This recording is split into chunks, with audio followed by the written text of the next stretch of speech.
안녕하세요. 오늘은 로마서 4장의 몇 구절의 말씀을 통해서 바울이 로마서 4장에서 말하고자 하는 것이 무엇인지, 어떠한 말씀인지 살펴보고자 합니다. 이 로마서 4장에서 바울은 믿음의 조상 아브라함에게 있어서 율법이나 할례가 아니라 오직 하나님의 말씀 안에 있는 믿음 안에서 아브라함이 의를 얻게 되었고 하나님의 이러한 약속을 상속하게 되었다는 것을 증언하고 있습니다. 그리고 아브라함이 믿은 하나님은 죽은 자들의 하나님이 아니라 생명을 주시는 하나님이셨고 없는 것을 있는 것 같이 부르시는 하나님이시다고 증언하고 있습니다. 여기서 아브라함이 믿은 하나님께서는 죽은 자들의 하나님이 아니라고 바울이 증언하는 것은 곧 이 유대 종교 안에서 율법과 행위 안에서 자기를 의롭게 하려 하지만 그러나 여전히 죽음 가운데 거하는 그러한 종교적인 사람들, 종교화된 사람들이 하나님이 아니라는 것이죠.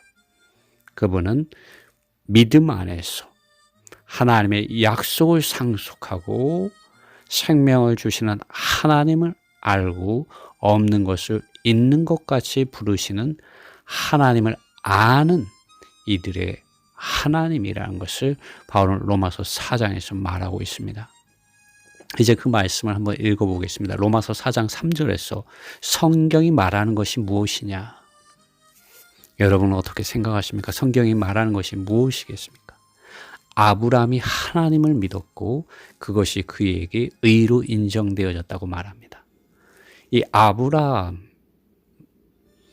있을 때 율법이 주어지지도 않은 때고 할례가 이루어지지 않은 그 시점에서 하나님은 아브라함이 하나님을 믿었을 때, 하나님의 말씀 안으로 믿었을 때 그것이 아브라함에게 의로 인정되어졌다고 말하고 있습니다. 13절에 그가 믿은 말씀에 대해서 바울은 말합니다. 그가 세상을 상속하게 되리라는 그 약속은 율법을 통하여 아브라함과 그의 씨에게 있게 된 것이 아니라 믿음의 의를 통하여 있게 된 것이다 라고 말하고 있습니다. 아브라함은 율법을 의지하여 이러한 하나님의 이러한 축복에 하나님의 이러한 약속에 참여한 자가 된 것이 아니라 다만 하나님의 말씀을 믿음으로 없는 것을 있는 것 같이 불러내시는 이 하나님에 의하여 축복을 얻게 되고 이 하나님의 이런 약속의 말씀을 상속하게 되었다고 바울은 말하고 있습니다. 14절에 이는 만일 율법에 속하여 있는 사람들이 상속자가 되는 것이라면 어떤 율법의 행위, 할례를 행하는 행위 이것에 의하여 우리가 하나님의 이런 약속, 축복을 상속하는 상속자가 되는 것이라면 믿음은 공허한 것이 되고 그 약속은 아무 효력이 없어지기 때문입니다 라고 바울은 말하고 있습니다. 우리가 믿고 거듭난 것이 또 천국에 들어가는 것이 행위에 의한 것이라면 우리가 하나님의 아들 예수 그리스도의 이 복음 안에서 믿는 것은 아무런 효력이 없게 되어지는 것입니다. 그것을 바울은 이 14절에서 말하고 있는 것입니다. 17절에서 기록된 것과 같이 내가 너를 많은 민족들의 조상으로 세웠다. 그분의 면전에서 그가 믿은 하나님, 아브라함의 하나님의 면전에서 믿은 하나님은 죽은 사람에게 생명을 주시고 존재하지 않는 것들을 마치 그것들이 존재하는 것 같이 부르시는 하나님이시다라고 말을 합니다.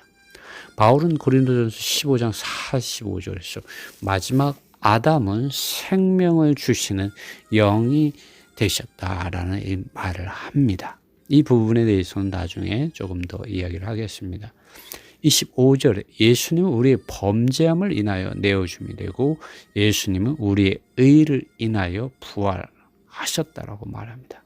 바울은 믿음과 의에 대해서 말하고 그리고 이제 죽은 자에게 생명을 주시는 하나님을 이렇게 말합니다.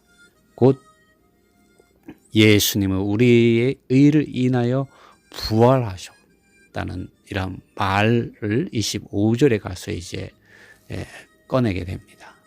이 말씀들을 좀 더 살펴보겠습니다.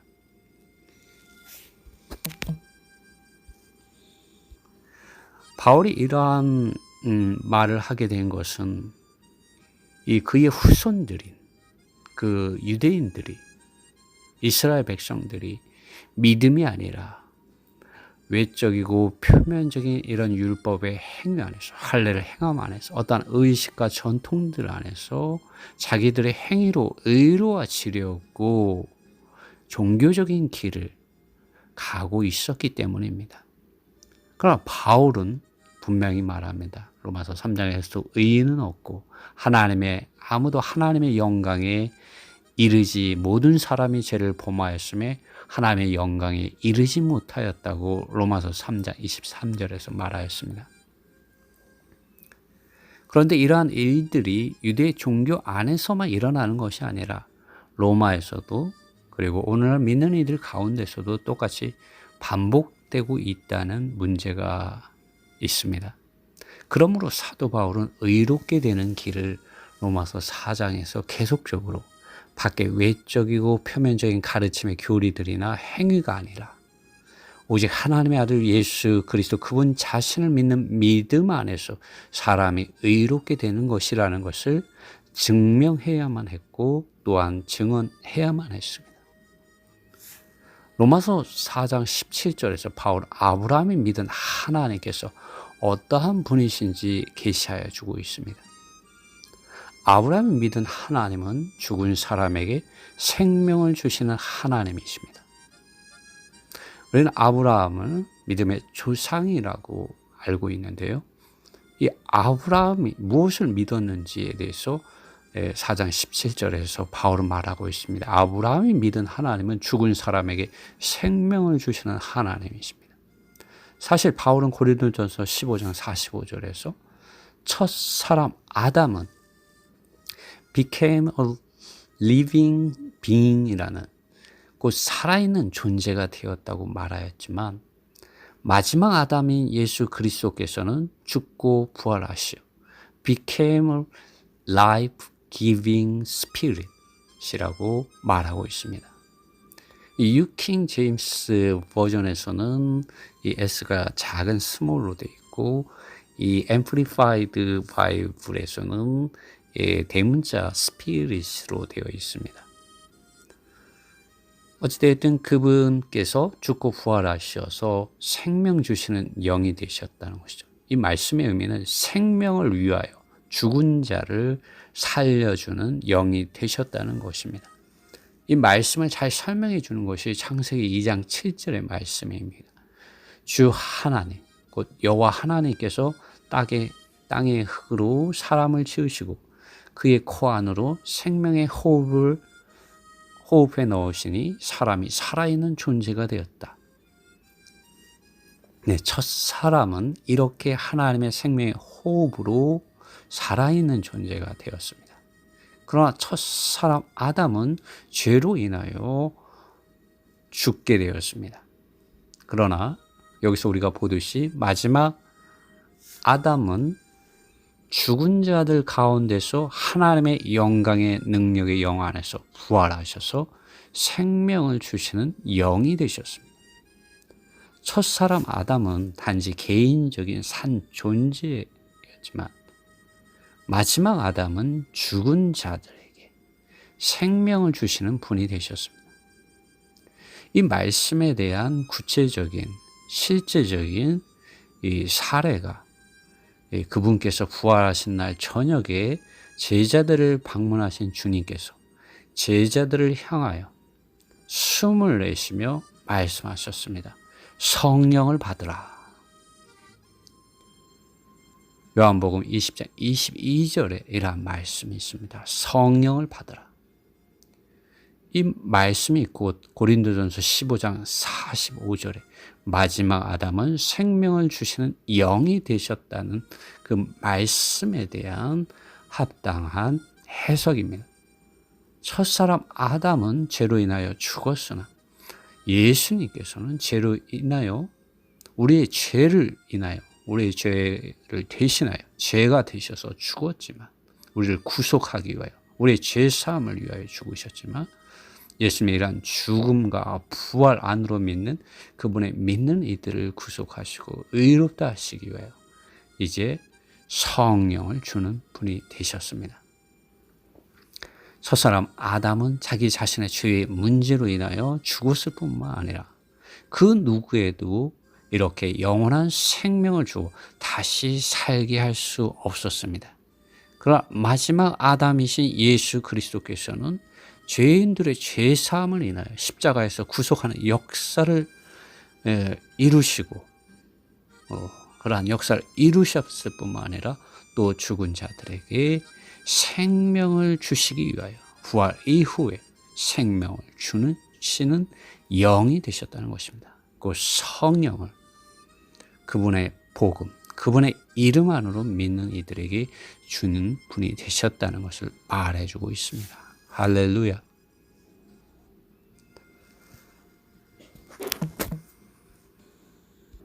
사도 바울은 계속적으로 아브라함이 의롭게 인정된 그것이 아브라함만을 위한 것이 아니라 예수 그리스도의 이런 구속하는 죽음과 부활하심 안으로 믿는 우리에게 그것이 적용되기 위해서 이러한 말씀이 주어졌고 기록되어졌다고 말하고 있습니다. 바울은 계속적으로 믿는 이들이 의롭게 되는 길을 제시하고 증언하고 있습니다. 그것은 오직 하나님의 아들 예수 그리스도의 복음 안으로 그분의 죽음과 부활 안으로 믿는 믿음뿐이라고 바울은 말하고 있는 것입니다. 그러므로 바울은 로마서 4장 22절에서 그러므로 그것이 그에게 의로 인정되어졌다. 23절에 의가 그에게 아브라함에게 기속되어진 것은 적용되어진 것은 그의 아브라함의 유익만을 위하여 기록된 것이 아니다. 24절 또한 우리를 위하여서도 기록된 것이다. 죽은 사람들 가운데서 예수 우리 주님을 부활시키신 하나님 안에서 믿는 우리에게 기속되어지게 곧 적용되어지게 합니다. 25절 예수님은 우리의 범죄함을 인하여 내어줌이 되고 예수님은 우리의 의를 인하여 부활하셨다라고 바울은 결론에 말을 합니다. 바울은 우리의 눈을 이런 율법과 우리의 생각을 이러한 할례, 이러한 의식과 행위들과 규례에 속한 이러한 계명의 율법이 아니라 예수 그리스도 그분 자신을 믿는 믿음 안으로 가져가는 것이 이미 아브라함의 이러한 사례를 통하여 실제적으로 하나님께서 인정하시는 의심을 분명하게 말해주고 있습니다. 그러므로 오늘날 믿는 우리들은 오직 믿음의 주님, 믿음의 창시자이신 예수 그리스도 그분 자신을 바라보는 그분 자신을 주목하고 그분 자신을 붙잡고 그분 자신을 구하고 찾고 두드리며 그분의 음성을 듣고 예수 그리스도 그분 자신을 따르는 제자들로서 발견되어져야 합니다. 이러한 은혜가 우리 모두에게 함께하기를 바랍니다.